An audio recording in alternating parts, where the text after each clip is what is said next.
Hi, welcome to Kinetics. We are going to start Kinetics and we're going to cover this just like we did the last chapter on solutions, is we're going to break it into at least 4 parts. And so today we're going to just introduce Kinetics, talk about what Kinetics means, and then in our Zoom session we'll do a couple of problems on Kinetics. Okay, so here I'm just going to pull up our objectives for today.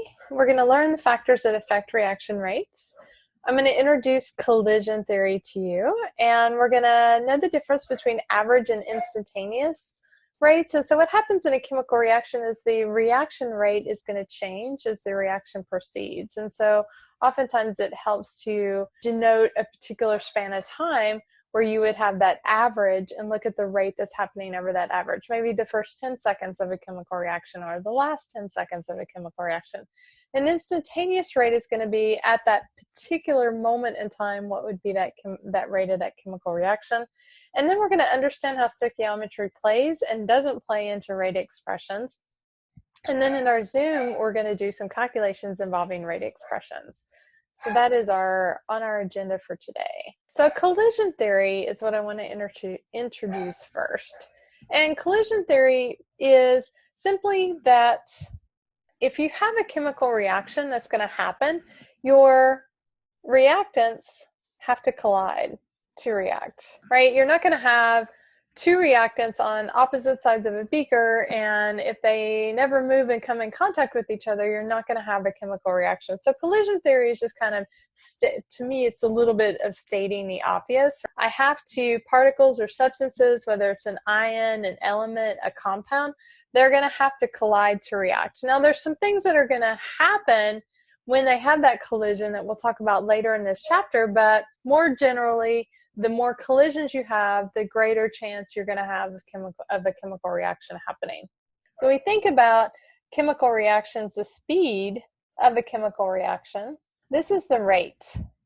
This is how fast chemical reaction occurs. So up to this point in your chemistry career, you guys have thought about predicting products, writing balanced chemical equations, using those equations to calculate stoichiometry, quantities based on chemical reactions, but we haven't really looked at the big picture questions. And so there's 3 really big picture questions in chemistry, in organic chemistry and gen chem, that we look at, and we get to address them all in this class, which is kind of cool. So up to this point, you've just been building on the foundation, and now we get to ask sort of some of these more interesting questions. You may think they're interesting, you may not.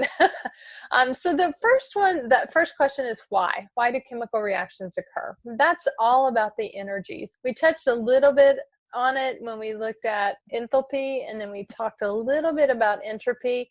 When we get into thermodynamics, which is later in this semester, we'll spend a lot more time talking about the why behind chemical reactions occurring. We also have the how far, so the extent of a chemical reaction that's happening. Chemical reactions don't always go to complete products, and so a lot of chemical reactions will only go a certain extent, and then those reactions will reach an equilibrium.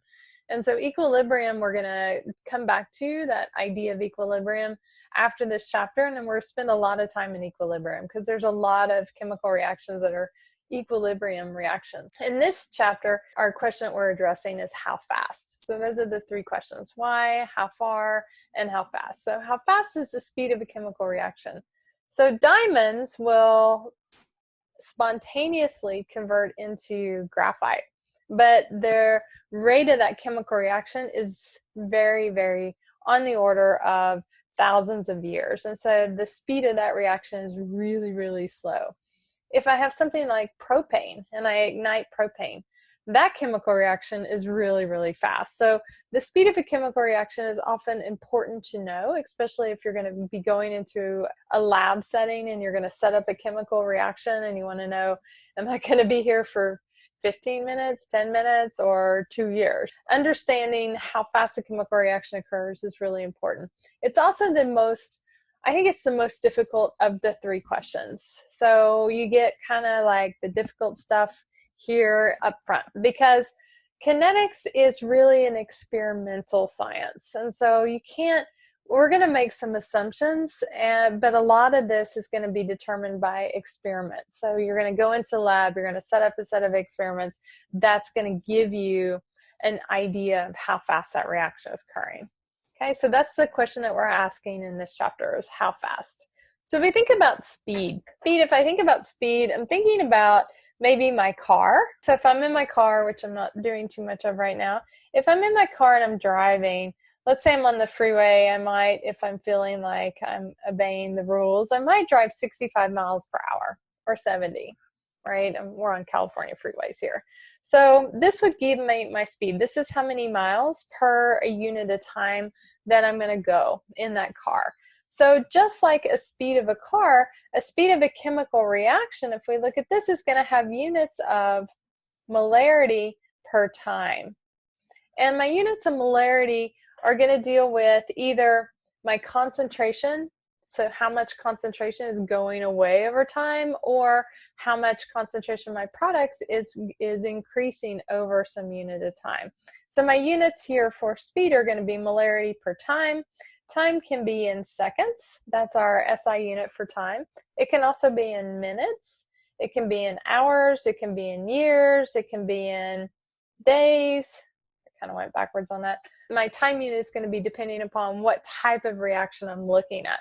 If I'm looking at nuclear decay, the amount of time it takes for carbon to decay, I'm going to look at that in terms of years, because that's a very, very slow chemical reaction.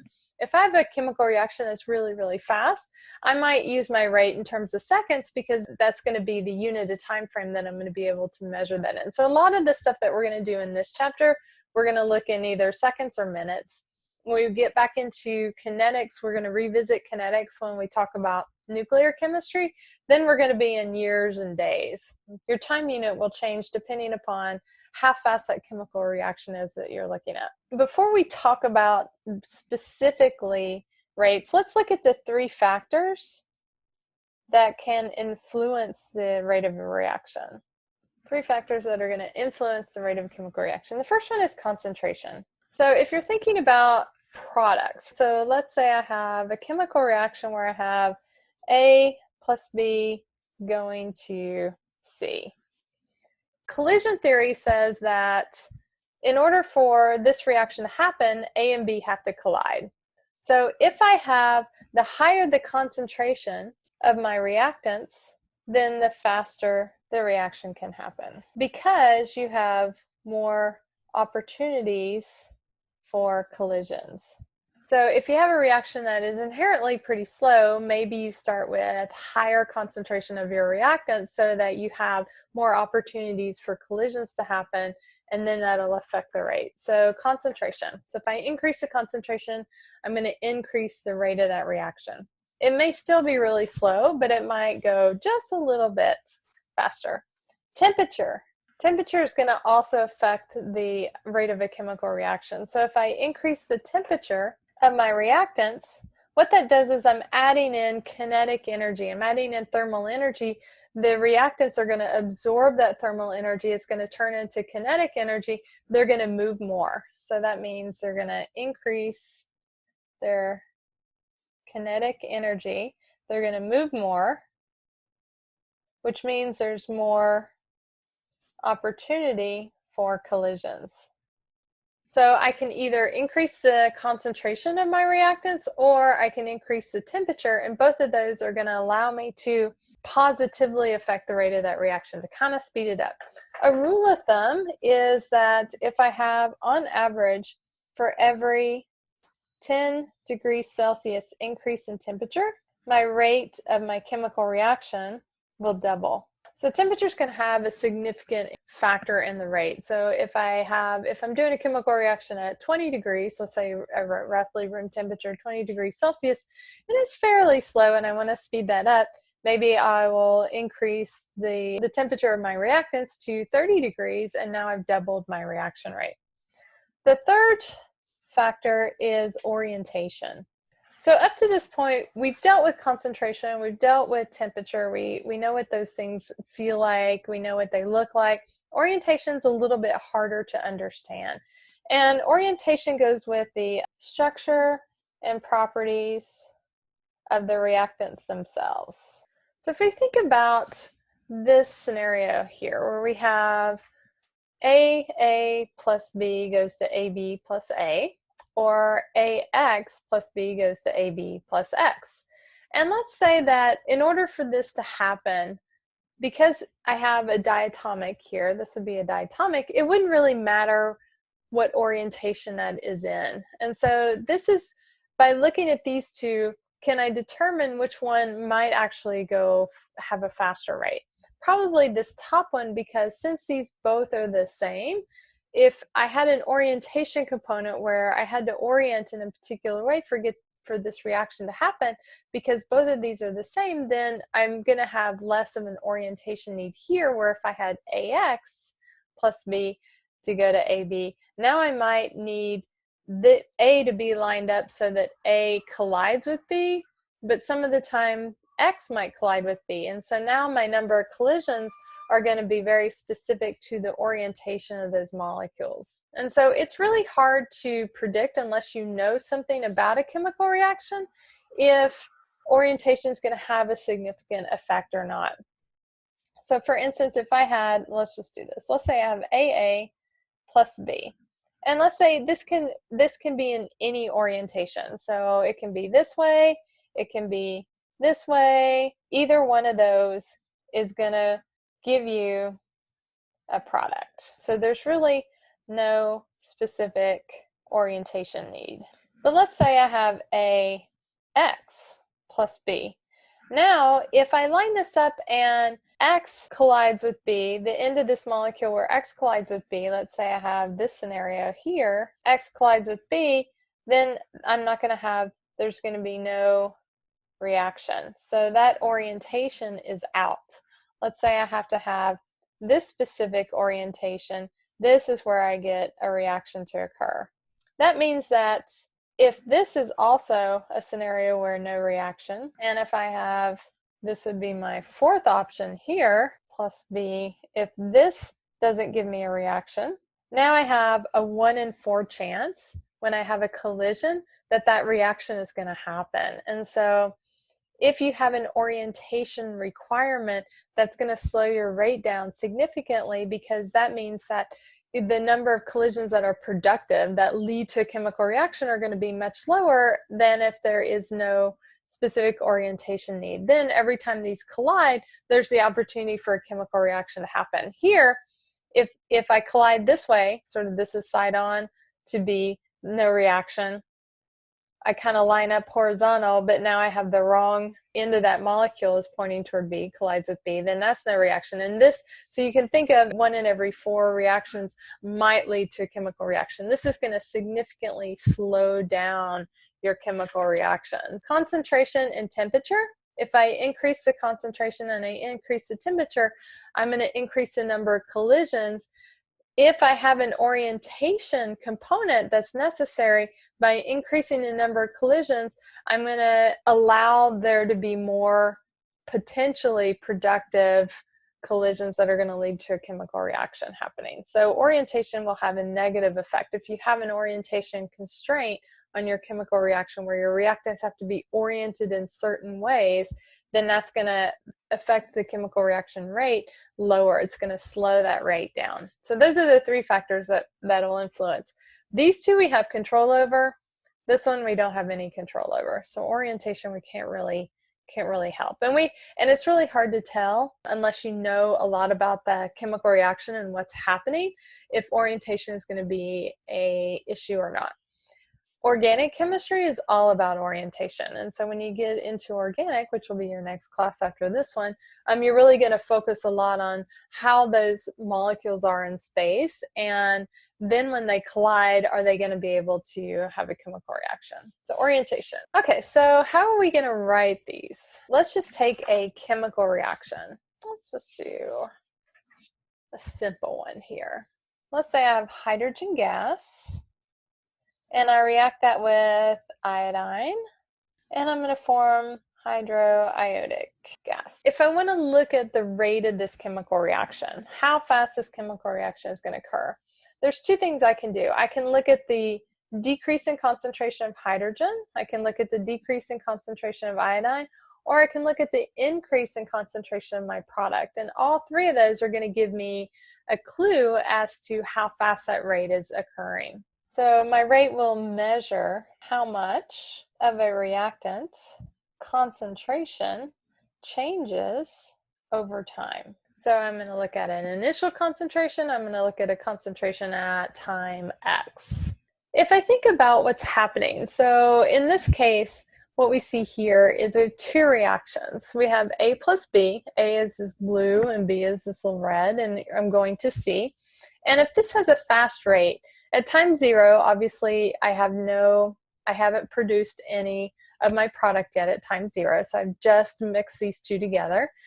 After it looks like about 16 seconds, what you see here is that this reaction looks about halfway done, right? So I have about half of my reactants have moved into the product phase, and then a little bit after 30 seconds, it's almost done to completion, and then here at about, 47 seconds, there's no reactants left. And so this would be a really fast reaction. And so this occurred in 45 seconds. So I mixed them together. I have my stopwatch going, and then I see my chemical reaction is stopped at 45 seconds. If I have a slow reaction that has a slow rate, here I am at 0, so I have no product form. I'm looking at X and Y now. At 16 seconds, I have only one product form. So this is going to tell me, okay, this is a very slow rate compared to this one. At 30 seconds, where this one was nearly completed, this one is just getting started. And then at 45 seconds, what you see here is you have still very little product, a lot of reactants left.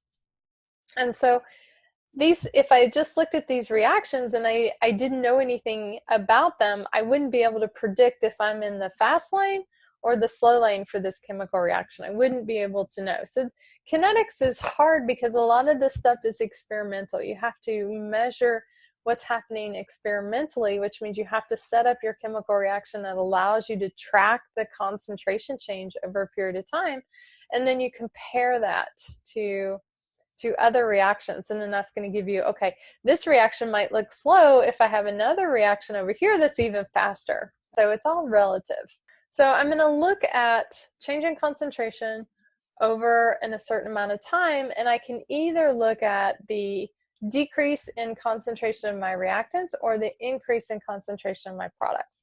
And so I'm going to write, this is called a rate expression. Rate expression. Rate expression uses stoichiometry and concentration of products and reactants to describe the rate. Okay, so this is my rate expression. I'm going to look at stoichiometry. I'm going to look at products, my reactants, concentration of those, and I'm going to describe the rate that way. So my rate is going to equal, now if I look at my reactants, let's say I'm just going to take H2. H2 should decrease over time. So if I have an initial concentration of H2, that initial concentration is going to be at time 0 if I'm measuring, so that would be at T1. If I'm measuring my change, I'm going to look at some concentration at a final time over T2. So I might look at my initial concentration of hydrogen gas. Now I have maybe 10 seconds has occurred. So my change in time here, and then what is my concentration of hydrogen gas at that particular time? That would give me, I'm going to expect this to go down. So I'm going to start with an initial concentration. Then at time T2, I'm going to have some final concentration, or we could call this concentration at time 2. Then this is going to be lower than this. This whole thing is going to be negative. Rates are always positive. Your rate of your chemical reaction is always going to be positive. So I'm going to take the negative of this whole thing, because this is going to give me a negative. A negative of a negative gives me a positive. So I can write it this way, or I could write it this way. Minus, whenever you see this, remember this is change in concentration of hydrogen over a particular time. So this would be my rate as a reflection of H2. I could also do the same thing with I2, right? Because I2 is also going to decrease over amount of time. So I could say my rate is equal to this is also going to be a negative because I is going to go down, its concentration is going to go down. The change in I2 over a particular amount of time. I could also look at it in terms of HI. So I could say this should go up. My concentration of HI should go up. But for every one of these, two of these is made. So I'm going to factor in stoichiometry here. I could write my rate expression this way, H2 over a particular amount of time. It also equals change in I2 over a particular amount of time. And it could also equal the change in HI over a particular amount of time. But now since this, for every one of these, two of these is made, I'm going to take half of this so that these rates equal each other. So the rate at which I make half of the I2 that I have equals the rate that one of these is going to go away. So that's my stoichiometry. So I could write it that way, or I could write it this way. HI over 2 times my time. So this is going to relate hydrogen, this is going to relate iodine, and this is going to relate my product. And so I can look at my rate expression as a function of either one of these three. Now if I want to think about average rate, this delta T implies that I have a particular amount of time that's happened. And so as I said, your rate is never going to be the same throughout a chemical reaction because what's happening? As hydrogen reacts with iodine, the concentration of my reactants is going to decrease over time. And so I know that concentration affects the rate. So as my concentration of my reactants goes down, my rate is going to start to slow. And so if you have the fastest rate of your chemical reaction usually occurs right at the beginning. So you mix things together, you have high concentrations of your reactants. Your fastest rate of that chemical reaction is going to be in that first bit of it. And then as that reaction proceeds to the end, it's going to start to slow down because now you have less amount of reactants there. There's less opportunity for them to collide and have a chemical reaction to occur. So I can look at rates as a function of an average amount of time. So here I have T1 minus T2, and I would define this, maybe this would be 10 seconds, maybe it would be 50 seconds, maybe it would be a minute. It would really depend on sort of how fast this reaction was occurring. This is an average rate. So it's going to be measured over a particular amount of time. I can also look at an instantaneous rate, which is the change in concentration at any one particular time. So I want to pick like 12 seconds in, what is going to be the rate of that chemical reaction? The instantaneous rate you get by plotting. Here, this is a really busy slide, but what you have here on the y-axis is your concentration, and we're looking at concentration of hydrogen gas and concentration of my product. On the x-axis is time in seconds, and here I plotted this average rate here. So what I see is this green line is hydrogen. So as hydrogen goes down, the concentration of hydrogen goes down, I'm going to see an increase in the concentration of my product. And so if I wanted to do a instantaneous rate, I would take the slope of the tangent. So I'd pick 2 points here. I would calculate it using the slope of that tangent.